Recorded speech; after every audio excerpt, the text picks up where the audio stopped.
Hi friends, అందరికీ నమస్కారం. Friends, తెలంగాణలో కనివిని ఎరుగని రీతిలో చాలా పెద్దదిగా ఎక్కడా లేనటువంటి శ్రీ వెంకటేశ్వర స్వామి ఆలయం అయితే నిర్మించారు. ఈ వీడియోలో ఆలయ పూర్తి వివరాలు, అక్కడ చూడదగినటువంటి నిర్మాణ శైలిని ఈ వీడియోలో మనం పూర్తిగా చూద్దాము. ముందుగా దయచేసి ఒక లైక్ చేయండి, అలాగే మన ఛానల్ని కొత్తగా చూస్తున్న వారు సబ్స్క్రైబ్ చేయండి. ముందుగా మనము ఈ ఆలయానికి రావాలంటే హైదరాబాద్ నుండి వరంగల్ వెళ్ళే హైవేకు మధ్యలో హైదరాబాద్కు 50 కిలోమీటర్ల దూరం, వరంగల్కు 100 కిలోమీటర్ల దూరంలో ఉంటుంది. హైవే నుండి 200 మీటర్లు ప్రయాణించినట్లయితే ఈ ఆలయాన్ని మనము చేరుకోవచ్చు.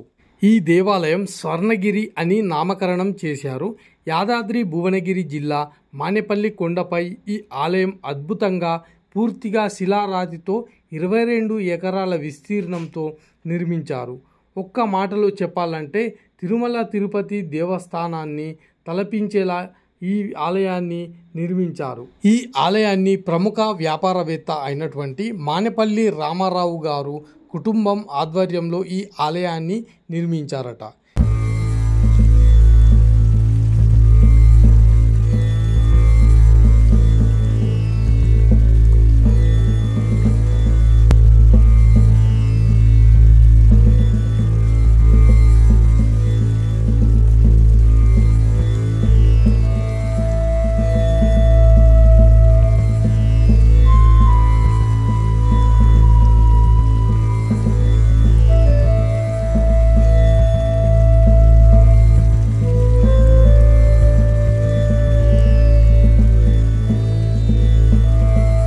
ఈ దేవాలయము కట్టడానికి ఒక కారణం ఉంది. ఈ ఆలయాన్ని మానేపల్లి రామారావు గారి తల్లిదండ్రులు కోరిక మేరకు ఆలయం నిర్మాణం కావించారని చెప్పారు. వారి తల్లిదండ్రులు వెంకటేశ్వర స్వామి భక్తులు కావడంతో తన కుమారునితో ఆలయ నిర్మాణం చేపట్టాలని, తమ కోరికను తీర్చాలని అని అడగడంతో ఈ అద్భుతమైన ఆలయ నిర్మాణం చేపట్టారు. ఈ ఆలయం యొక్క నిర్మాణం పూర్తయిన తర్వాత ఎటువంటి లోటుపాట్లు లేకుండా త్రిదండి చిన్నజీయర్ స్వామివారు 6వ తారీఖు నాడు ప్రాణప్రతిష్ఠ చేశారు. మరుసటి రోజున భక్తులకు స్వామివారి దర్శనానికి అనుమతించారు. వెంటనే స్వామివారి దర్శనం మొదలు కావడంతో ప్రతి భక్తులు వచ్చి చాలామంది ఇక్కడ వచ్చి స్వామివారిని దర్శించుకుంటారు. ఎవరైనా ఎప్పుడైనా దర్శించుకోవచ్చు. ఇంకా ఆలయం యొక్క సమయమును నిర్ధారించలేదు కాబట్టి ప్రొద్దున నుండి సాయంత్రం వరకు భక్తులకు దర్శనానికి అనుమతిస్తున్నారు. ఈ ఆలయంలో దేనికి కొరత లేకుండా నిత్యాన్నదానం, వికలాంగులకు ప్రత్యేక వాహనాలు, నీటి వసతులు, భక్తులకు విశ్రాంతి గృహాలు, స్వామివారి ప్రసాదమునకు ఎవ్వరికీ ఎటువంటి లోటు లేకుండా విశాలమైనటువంటి వాహనాల స్థలము, అన్ని వసతులు ఇక్కడ ఏర్పాటు చేశారు.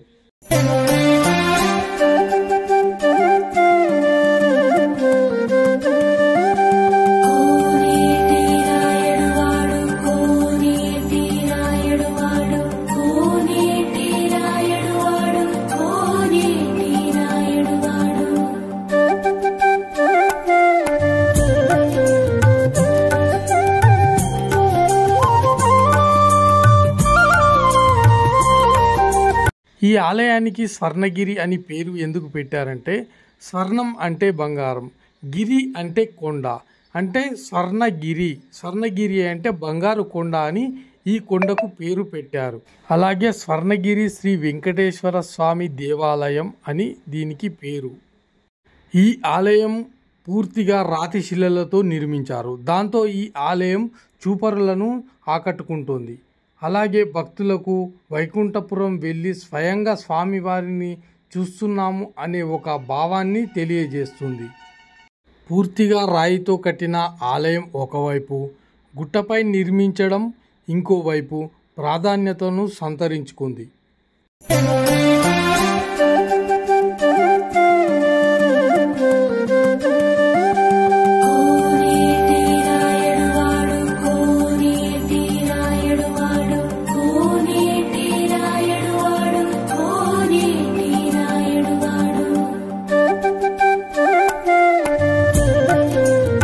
శ్రీ వెంకటేశ్వర స్వామివారు తిరుపతిలోని వెంకటేశ్వర స్వామివారి విగ్రహ తరహాలో చాలా దగ్గరి పోలికలతో ఈ విగ్రహాన్ని చెక్కారు. పక్కనే శ్రీదేవి భూదేవి సమేతంగా ముందు గరుడ్మంతుడు, స్వామివారి ముందు పక్కలకు ఉప ఆలయాలు కూడా ఉంటాయి.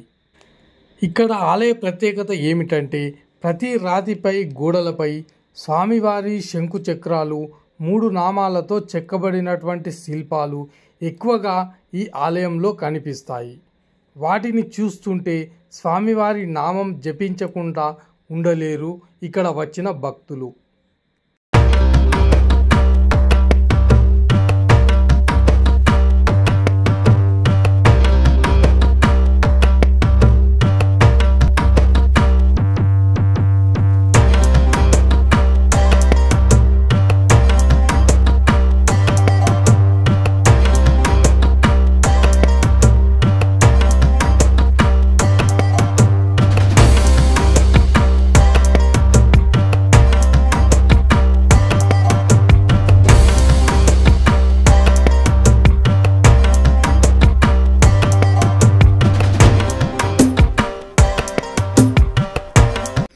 ఆలయంలో స్వామివారిని దర్శించిన తర్వాత బయటకి వచ్చిన మనకు పక్కనే క్షేత్రపాలకుడైనటువంటి శ్రీ వీరాంజనేయ స్వామి అతి పెద్ద ఏకశిలా విగ్రహంతో మనకు దర్శనమిస్తాడు. 4 స్తంభాల పెద్ద మంటపంపై గరుడ్మంతుడు కూడా విగ్రహ రూపంలో మనకు కనిపిస్తాడు. హనుమంతుని పక్కనే ఒక పెద్ద గంటను అమర్చారు. దీని ప్రత్యేకత ఏమిటంటే ఏదైనా మనసులో కోరిక కోరుకొని గంటను మోగిస్తే అది స్వామివారికి చేరుతుందని, అది తొందరగా చేరిన తర్వాత కోరికలు నెరవేరుతాయని భక్తుల నమ్మకం. ఫ్రెండ్స్, ఈ అద్భుతమైన ఆలయాన్ని చూడాలని అనిపిస్తుంది కదూ. అయితే నేను డిస్క్రిప్షన్లో రూట్ మ్యాప్ను లింక్ పెడతాను, చూడండి. నేరుగా ఈ ఆలయాన్ని చేరుకుంటారు. అలాగే ఒక లైక్ కూడా చేయండి. సబ్స్క్రైబ్ చేయని వాళ్ళు సబ్స్క్రైబ్ చేయండి. నిజంగా చెప్పాలంటే ఇది ఒక అద్భుతమైన కట్టడమే. చాలామంది తిరుపతి వెళ్దామని వెళ్ళలేకపోతారు. ఏదో ఒక కారణం వల్ల ఆగిపోతుంటారు. కొంతమంది డబ్బు వల్ల, కొంతమంది అనారోగ్యం వల్ల, కొంతమంది ఇబ్బందులు పడుతూ తిరుపతి వెంకటేశ్వర స్వామిని దర్శించుకోలేకపోతారు. అటువంటి వారి కోసం ఇది మంచి అవకాశంగా మనము భావించాలి. ఆ వెంకటేశ్వర స్వామియే ఇక్కడ వచ్చి దర్శన భాగ్యం కల్పిస్తున్నాడని అనుకోవచ్చు.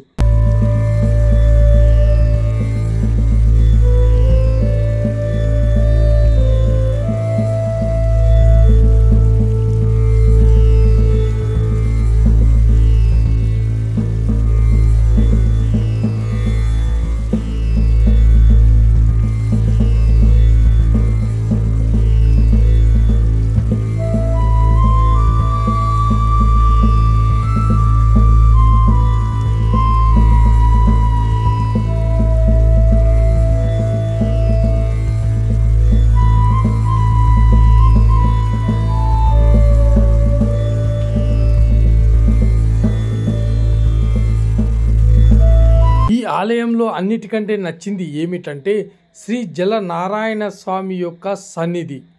ఇక్కడ చాలా అద్భుతంగా అయితే అనిపించింది. ఈ సన్నిధిలో స్వామివారు శేషశయనుడై పడుకొని ఇక్కడ మనకు దర్శనమిస్తాడు. నీటిపై ఉన్న ఆదిశేషునిపై స్వామివారు పడుకున్నటువంటి దృశ్యాన్ని ఈ యొక్క మనము ఏకశిలా శిల్పంలో చూడవచ్చు. చూడండి, ఇది ఎంత అద్భుతంగా, ఎంత అరుదైనటువంటి దృశ్యము. నిజంగా చెప్పాలంటే ఈ ఆలయానికి ఏ ఆలయం కూడా సాటి రాదా అని చెప్పాలి.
ఫ్రెండ్స్ చూశారుగా, మన తెలంగాణలో అతిపెద్ద వైష్ణవ క్షేత్రం అంటే ఇదే అని చెప్పాలి. ఎందుకంటే 22 ఎకరాల విస్తీర్ణంతో కలిగి వైకుంఠపురాన్ని తలపిస్తూ అద్భుతమైన శిల్పకళా నైపుణ్యంతో భక్తులను పర్యాటకులను ఆకట్టుకుంటోంది. మరి ఇంకా ఎందుకు ఆలస్యం, వెంటనే ఆ వెంకటేశ్వరుని దర్శించి తరించండి. ఈ వీడియోను మీ ఫ్రెండ్స్ కూడా షేర్ చేయండి, అలాగే ఒక లైక్ కూడా చేయండి. ఇక్కడ ఒకసారి వచ్చారంటే మళ్ళీ వెళ్ళాలనిపించదు. అంత మంచి వాతావరణం, గుట్టపై భక్తులకు అన్ని వసతులు కల్పిస్తున్నారు ఇక్కడి ఆలయ కమిటీ. ఈ ఆలయానికి ఎక్కువగా భక్తులు శనివారం ఆదివారం రోజు ఎక్కువ వస్తున్నారని కూడా ఇక్కడ వారు చెప్తున్నారు. ప్రస్తుతానికైతే భక్తులు ప్రతిరోజు కూడా వచ్చి ఆలయాన్ని చూడడానికి ఇక్కడ వచ్చి భక్తులు సంతోషం వ్యక్తం చేస్తున్నారు. ఇలాంటి ఆలయము ఎక్కడ చూడలేదు, ఎప్పుడు చూడలేదు అన్నట్టుగా భక్తులు తమ సంతోషాన్ని వ్యక్తం చేస్తున్నారు.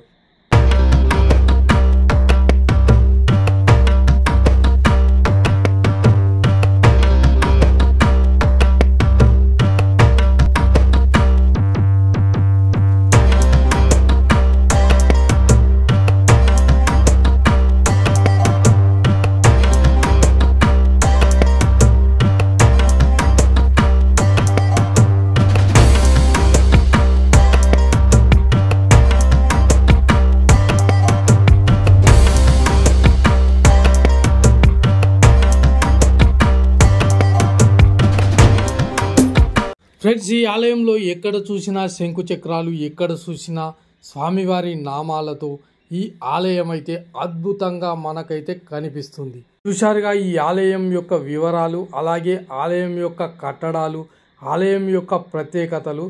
మరి ఒక వీడియోతో మీ ముందుంటాను. ప్లీజ్ సబ్స్క్రైబ్ చేసి మీ ఫ్రెండ్స్కు ఈ వీడియోను షేర్ చేయండి. Thank you for watching. ఓం శ్రీ వెంకటేశ్వరాయ నమః.